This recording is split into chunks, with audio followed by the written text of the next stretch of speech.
नमस्कार मित्रांनो, इन्व्हेस्टमेंट माहिती यूट्यूब चॅनलवर तुमच्या सगळ्यांचे स्वागत आहे. तर मित्रांनो, कोणताही मोठा इन्व्हेस्टर जेव्हा पण इन्व्हेस्ट करतो, तो त्या कंपनीचा सर्वात पहिले बिझनेस बघतो आणि मित्रांनो, बिझनेस कसा परफॉर्म करत आहे हे बघण्यासाठी तो इन्व्हेस्टर त्या कंपनीचे क्वार्टरली रिझल्ट बघतो. आणि मित्रांनो, आज आपण अशाच 10 कंपन्यांबद्दल बोलणार आहोत ज्या कंपन्याचा क्वार्टरली रिझल्ट आपल्याला एप्रिल महिन्यामध्ये पाहायला मिळू शकतो. आणि मित्रांनो, या 10 कंपन्यांपैकी कोणतीही कंपनी जर तुमच्या पोर्टफोलिओमध्ये असेल तर तुम्ही ती डेट नोट करून ठेवू शकता. तर चला व्हिडिओ स्टार्ट करूया. तर मित्रांनो, सगळ्यात पहिले बोलूया आनंद राठी वेल्थ लिमिटेडबद्दल. आणि मित्रांनो, डिसेंबर 2024नुसार या कंपनीमध्ये प्रमोटर्सची होल्डिंग आहे 47.99%, FISची होल्डिंग आहे 5.75%, DISची होल्डिंग आहे 7.81% आणि पब्लिकची होल्डिंग आहे 38.45%. आणि मित्रांनो, या कंपनीचा क्वार्टरली रिझल्ट आपल्याला 10 एप्रिल 2025ला पाहायला मिळू शकतो. चला तर बोलूया टाटा ग्रुपच्या जबरदस्त कंपनीबद्दल, जिचे नाव आहे TCS म्हणजे टाटा कन्सल्टन्सी सर्व्हिसेस लिमिटेड. आणि मित्रांनो, डिसेंबर 2024नुसार या कंपनीमध्ये प्रमोटर्सची होल्डिंग आहे 71.77%, FISची होल्डिंग आहे 12.68%, DISची होल्डिंग आहे 10.86% आणि पब्लिकची होल्डिंग आहे 4.63%. आणि मित्रांनो, या कंपनीचा क्वार्टरली रिझल्ट आपल्याला 10 एप्रिल 2025ला पाहायला मिळू शकतो. चला आता बोलूया विप्रो लिमिटेडबद्दल. आणि मित्रांनो, डिसेंबर 2024नुसार या कंपनीमध्ये प्रमोटर्सची होल्डिंग आहे 72.75%, FISची होल्डिंग आहे 7.81%, DISची होल्डिंग आहे 8.20% आणि पब्लिकची होल्डिंग आहे 11.12%. आणि मित्रांनो, विप्रो लिमिटेडचा क्वार्टरली रिझल्ट आपल्याला 16 एप्रिल 2025ला पाहायला मिळू शकतो.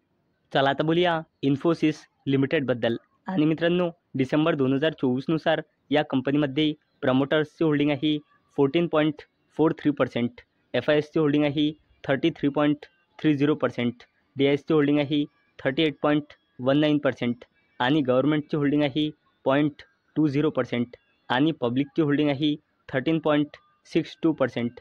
आणि मित्रांनो, इन्फोसिस लिमिटेडचा क्वार्टरली रिझल्ट आपल्याला 17 एप्रिल 2025ला पाहायला मिळू शकतो. चला आता बोलूया निफ्टी 50मध्ये सगळ्यात जास्त वेटेज असलेल्या कंपनीबद्दल, जिचे नाव आहे HDFC बँक लिमिटेड. आणि मित्रांनो, डिसेंबर 2024नुसार या बँकमध्ये प्रमोटर्सची होल्डिंग आहे 0%, FISची होल्डिंग आहे 49.21%, DISची होल्डिंग आहे 34.37% आणि पब्लिकची होल्डिंग आहे 16.23%. आणि या बँकचा क्वार्टरली रिझल्ट आपल्याला 19 एप्रिल 2025ला पाहायला मिळू शकतो. चला आता बोलूया ICICI बँक लिमिटेडबद्दल.